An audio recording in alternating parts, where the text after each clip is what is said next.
get right into it because we're about to totally reframe the way you talk to yourself. You know that inner voice, the one that can be, well, pretty harsh sometimes?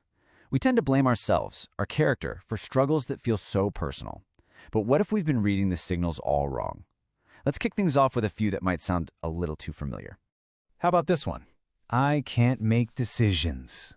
Oof, does that hit home? That feeling of paralysis, whether it's picking what to eat or figuring out a huge life choice, it's just so frustrating, right? Or maybe this is more you. My mind races and I can't shut it off. You know, that 3 in the morning mental hamster wheel, just replaying conversations, worrying about everything, and it feels like there's just no off switch. And then there's this one, that deep in your bones kind of tired, that just doesn't make any sense. You feel like you haven't really done anything to earn it. We call these things being indecisive, or having anxiety, or being lazy. But here is the massive idea we're going to dig into today. What if these feelings aren't proof that you're broken? What if they're actually super sophisticated messages coming straight from your brain, telling you exactly what it needs? That's the core of it, really. Your brain isn't broken. It's just trying to talk to you in the only way it knows how, which is the language of brain chemistry and, these different neurological states. So check this out. This slide lays out the whole shift perfectly. Over on the left, that's the old story we tell ourselves, right? We can't get off the couch, so we call it a character flaw, laziness. But look at the right. That's the new story, the brain story. That feeling, it's not a moral failing. It's often just a state of low dopamine. Or when you can't make a decision, it's not because you're indecisive. It's your prefrontal cortex, kind of like your brain's CEO, being totally overwhelmed. It's a traffic jam, not a bad driver. See the difference? And to understand these new stories, we just need a tiny bit of vocabulary. Think of these 4 as your brain's main crew. You've got GABA, that's your natural chill-out button. It brings the calm. Dopamine is your get up and go, the engine for motivation. Serotonin is like your mood stabilizer, keeping things feeling pretty steady.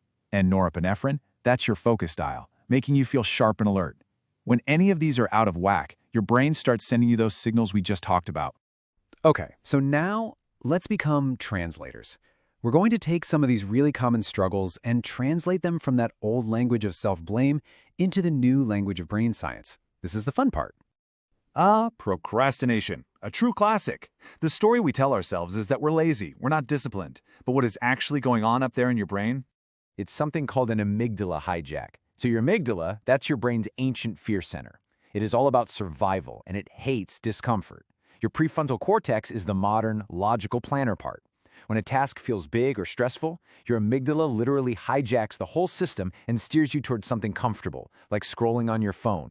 It's a survival instinct, not a character flaw.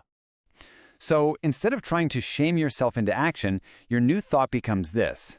This isn't laziness. This is my brain's threat response trying to protect me. That simple reframe is so powerful. It shifts you from fighting yourself to actually understanding yourself. Oh, this one. This one brings on so much guilt. You lose your cool over something tiny, and then later you're just thinking, why did I do that? That's not who I am. Well, think of your prefrontal cortex as the calm, thoughtful manager of your brain. But like any manager, it gets totally burned out by stress. And when it's exhausted, it basically just goes on break.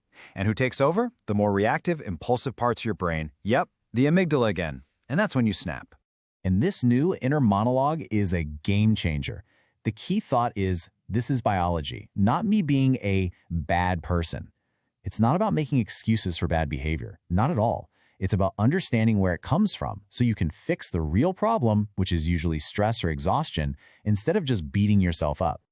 All right, let's cackle that weird, confusing exhaustion. The kind where your body just feels like lead, but you look at your to-do list and nothing is crossed off. What is that about? Get this. Here's a fact that should be everywhere. Your brain is only about 2% of your body weight, but it uses a massive 20% of your body's energy. 20%! Constantly managing stress, regulating your emotions, overthinking everything. That is the brain's version of running a marathon. It is real, physically draining work. So the next time you feel that way, here's your new thought. This isn't laziness, this is my brain working overtime. And you can actually honor that.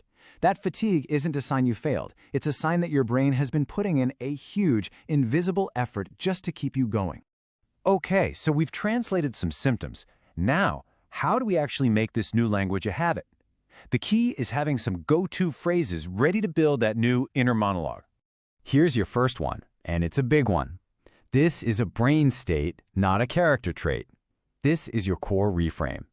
Think about it. A state is temporary. It can change. A trait feels permanent, like it's just who you are. This phrase is a reminder that what you're feeling is just a weather pattern passing through. It's not the entire climate of who you are as a person. And the second one builds right on that. Brains can change. This isn't permanent. This is the hopeful part, right? Our brains are amazing. They are incredibly adaptable. It's called neuroplasticity. By changing how we think and what we do, we can literally help rewire our own brains. This feeling you have right now, it is not your forever. So, having those phrases in your back pocket is step one. Now, let's build them into a real practice. We're going to put it all together into a simple, practical process you can use anytime that old, critical voice starts to creep back in. Here we go. Just 4 simple steps. First, just listen to the feeling. No judgment. Are you feeling overwhelmed, irritable? Just notice it. Second, try to identify the brain pattern. Oh, okay, this feels like my prefrontal cortex is offline. Third, reframe the old story. Right, this isn't me being lazy, it's that threat response. And finally, number 4, respond with empathy. Okay, brain, I hear you. You're overwhelmed. What's one tiny thing we could do right now to feel a little safer? You see, this isn't just cool information. It's a real toolkit for self-compassion. You now have the beginning of a translation guide for your own mind. So really, the only question left is, now that you can translate, how are you going to speak to your brain differently, starting today?